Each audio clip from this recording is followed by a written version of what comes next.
Episode 75, Church History Part 31. From the 15th and 16th centuries, we learned European colonism invaded Africa again with the Portuguese exploration of the African coast. Popes issued bulls or laws justifying the slave trade. In episode 71, we learned the papacy gave the Portuguese crown the authority to act as the head of the church in Africa and Brazil. Diogo Cao, the Portuguese explorer, invaded the Congo River, and an alliance was made between the Portuguese crown and the Congo government. The Portuguese supported the new leadership of Congo with military assistance, and in return, they received slaves. The slaves were ancient Hebrew Israelites and Moors who were descendants of Abraham and Keturah. Catherine Gerbner, in her book Christian Slavery, Conversion and Race in the Protestant Atlantic World, states, Charles V commanded that Africans should be baptized before they left the African coast. But even when priests did perform baptisms, which was occasionally, there was rarely any instruction in Christian doctrine. In 1545, the Spanish crown issued a new set of ordinances for the governance of Africans in the New World that emphasized both Christianization and Spanish language acquisition.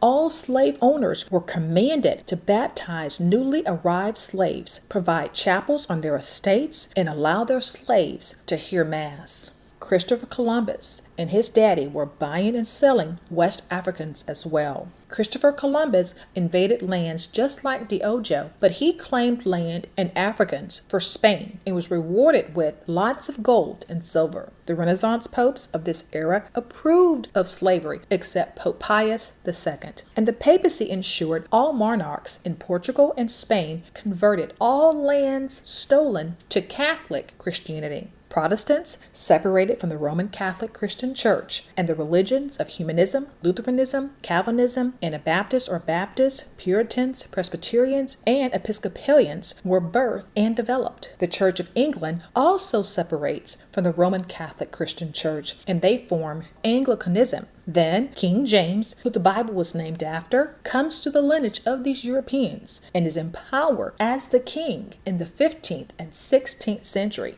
King James and all the leaders before him, like the papacy and the Protestant leaders, all advanced their own agendas by interpreting scripture to ensure their plans were achieved to consume lands, property, wealth, riches, slaves, and convert as many people as possible to whatever religion they were following that day. Now, we're in the 17th century. The Spanish were making the Aztecs and Incas work the land they had stolen from them, but Britain was not able to get the natives to do the same. The white indentured servants didn't have the strength or wisdom to work the land as the natives did, as the natives were the most skilled since it was their land. KingdomPreppers.org states, all around them, Native Americans were living off the same land, able to support themselves, and were, in that sense, superior to the white settlers, who had better technology, but no means of creating enough food with it. The so-called savages had the advantage over the civilized invaders. It got to a point where white settlers deserted the colonists and joined forces with the natives. This frustrated the Virginians, who resorted to killing and torturing natives and burning their villages and cornfields in a show of what they considered superiority. Regardless, their many failures forced them to look to yet another avenue for survival. Black slaves were the answer, writes Howard Zinn in A People's History of the United States. And the first of those slaves were 20 and odd Israelites who were captured in the kingdom of Dongo in Angola and brought to Jamestown aboard a British ship on August the 20th, 1619. Zinn continues, and it was natural to consider imported blacks as slaves, even if the institution of slavery would not be regularized and legalized for several decades. records because by 1619, 1,000,000 blacks had already been brought from Africa to South America and the Caribbean to the Portuguese and Spanish colonies to work as slaves. 50 years before Columbus, the Portuguese took 10 African blacks to Lisbon. This was the start of a regular trade in slaves. African blacks had been stamped as slave labor for 100 years, so it would have been strange if those 20 blacks forcibly transported to Jamestown and sold as objects to settlers. Anxious for a steadfast source of labor were considered as anything but slaves. History.com states, in 1619, some 20 Africans arrived at Jamestown, Virginia, where they were purchased from Dutch privateers to aid in the English colony's lucrative labor-intensive cultivation of tobacco.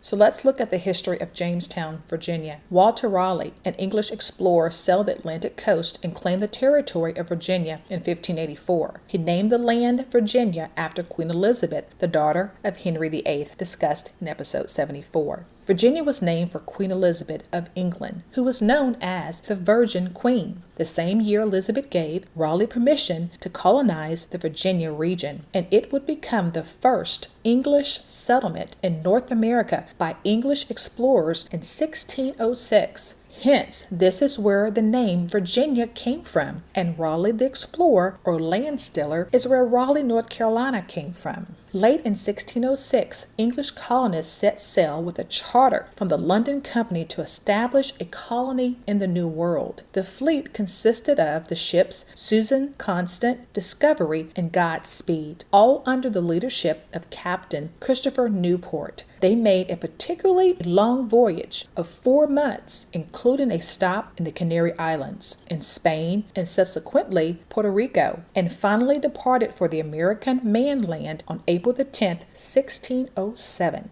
The expedition made landfall on April the 26th, 1607, at a place which they named Cape Henry, under orders to select a more secure location that set about exploring what is now Hampton Roads and an outlet to the Chesapeake Bay, which they named the James River in honor of King James I of England. Permello's book, Captain John Smith, English explorer and colonist. This is the King James who the Bible was named after, and he had no time to denounce the slave trade of the Hebrew Israelites, Yah's chosen people. And we see he had no problem with them stealing land and naming the land after him. Nevertheless, we get Jamestown, Virginia, where the slave trade began in America, and the area is named after Henry VIII's daughter Elizabeth and his nephew James. In 1614, Bermuda is colonized by Britain and slaves start coming in 1617. 1619, the first slaves are recorded in Virginia. The Virginia colony established Puritan principles, but King James outlawed it, causing colonizers to move to other lands. Wendy Warren in New England Bound states, a cluster of colonies perched on the edge of England's fledgling North American empire, colonized in the early 17th century by stern people wearing black hats and somber clothes. The popular story goes, New England became an exceptional land of hard work and bountiful crops and thrift and curtness and fervent religiosity. Puritans were called these fabled people, a sort of shorthand used to describe a motley array of Protestants interested in reforming a Church of England they considered too encumbered by vestige of Roman Catholicism. Between the years of 1620 and 1640 alone, more than 20,000 English colonists immigrated to the northeastern coast of North America, where they found in quick succession the colonies that would become jointly known as New England in 1620, Plymouth, a colony they later joined with Massachusetts, in 1630 the Massachusetts Bay Colony, in 1636 the colonies of Connecticut and of Rhode Island. In 1637, the New Haven colony eventually joined to Connecticut. As lands were stolen, the colonizers needed slaves to work the lands. They baptized the slaves into their new religion, but the baptism did not deliver the black people from bondage. Virginia law codified chattel slavery in 1656, and in 1662 the colony adopted the principle of partus secutor ventrem, which classified children of slave mothers as slaves regardless of paternity. So as they raped our women and those women birthed children, they made sure the law specified that those children were slaves as well. KingdomPreppers.org states, to assure that ancient principles were not violated by the modern custom, a law was passed by the Virginia Assembly on September the 23rd, 1667 to settle the matter. It declared plainly that the spiritual condition of a slave did not change as a result of baptism. All black people, aka Israelites, who were baptized into the Church of England were not thereafter exempt from bondage. The great lengths that Christians went to in order to protect the property rights of Christian enslavers was a demonstration of the corruption that had been inherited from the mother church. But even after this law was passed, slaves were not put through the process of conversion and indoctrination because enslavers believed an ignorant slave would be more submissive and provide better service. So what is a slave? Asked William Wells Brown in a lecture to the Female Anti-Slavery Society of Salem, delivered on November the 18th in 1847. He was one of the abolitionist movement's most effective black orators. Brown himself had been a slave, and he knew what he was talking about. Brown went on to say, a slave is one that is in the power of an owner. He is a chattel. He is a thing. He is a piece of property. A master can dispose of him, can dispose of his labor, can dispose of his wife, can dispose of his offspring, can dispose of everything that belongs to the slave, and the slave shall have no right to speak. He shall have nothing to say. And what was a chattel? According to the then current edition of Webster's Dictionary, chattels are things movable as animals, furniture. The word chattel is derived from cattle.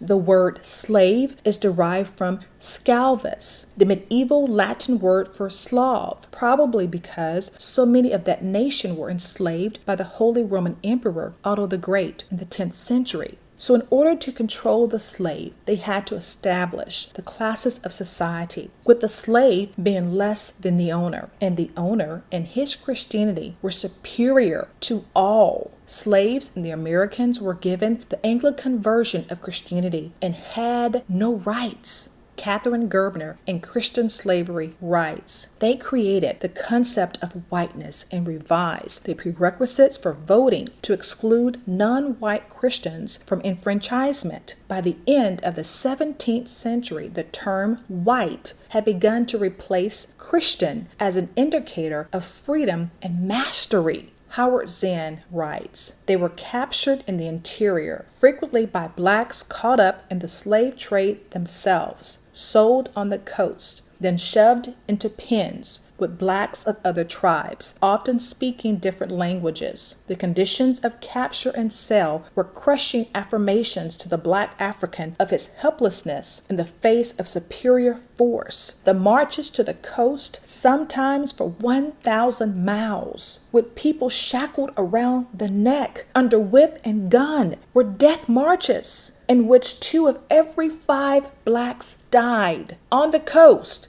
they were kept in cages until they were picked and sold. They were kept in cages. We were kept in cages until we were picked and sold. History.com states, as profits piled up and slavery spread through the American colonies, the British Crown decided to exert control over the slave trade to the colonies and the wealth it generated. According to the Navigation Act of 1660, only English-owned ships could enter colonial ports. That same year, King Charles II granted a charter to the Company of Royal Adventurers trading to Africa, led by the king's younger brother James, the Duke of York, later called King James II. This group had a monopoly on British trade with West Africa, including gold, silver, and slaves. thousands of slaves arrived in the New World with the company's initials branded on their chest. Demand for slaves were still too high for one company to meet. However, the RAC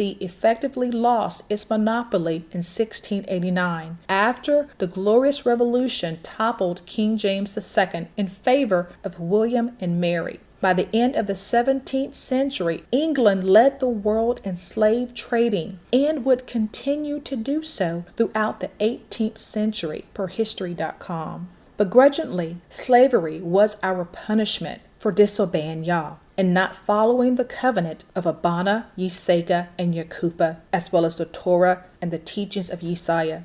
Jeremiah 17:1. The sin of Judah is written with a pen of iron, and with the point of a diamond. It is graven upon the table of their heart, and upon the horns of your altars. Whilst their children remember their altars, and their groves by the green trees upon the high hills? O my mountain in the field, I will give thy substance, and all thy treasures to the spoil, and thy high places for sin throughout all thy borders. And thou, even thyself, shalt discontinue from thine heritage that I gave thee, and I will cause thee to serve thine enemies in the land which thou knowest not. For ye have kindled a fire in mine anger, which shall burn forever. Then said Yah, Cursed be the man that trusted in man, and maketh flesh his arm, and whose heart departed from Yah. For he shall be like the heat in the desert, and shall not see when good cometh, but shall inhabit the parched places in the wilderness, in a salt land, and not inhabited. Blessed is the man that trusteth in Yah, and whose hope Yah is. For he shall be as a tree planted by the waters, and that spreadeth out her roots by the river, and shall not see when heat cometh, but her leaf shall be green, and shall not be careful in the year of drought, neither shall cease from yielding fruit. The heart is deceitful above all things, and desperately wicked. Who can know it? I, Yah, search the heart. I try the reins, even to give every man according to his ways, and according to the fruit of his doings. But Isaiah 11:12 gives us the hope we need. And he shall set up an ensign for the nations, and shall assemble the outcast of Israel, and gather together the dispersed of Judah from the four corners of the earth. Bottom line, we're still chosen. We're still Yah's children. Yah sent Yesaiah to deliver us. Thus, we're going to be okay. As we seek truth, please seek truth with us. Please send questions or comments to info@truthwars.com or comment here. We don't claim to know everything. We just seek the God of Abraham, Isaac, and Jacob that knows everything. Let truth roar, let truth reign, let truth speak, and let truth set you and your entire family free. Truth roars, truth reigns, truth speaks, truth sets me free. Please see a podcast disclaimer at truthwars.com.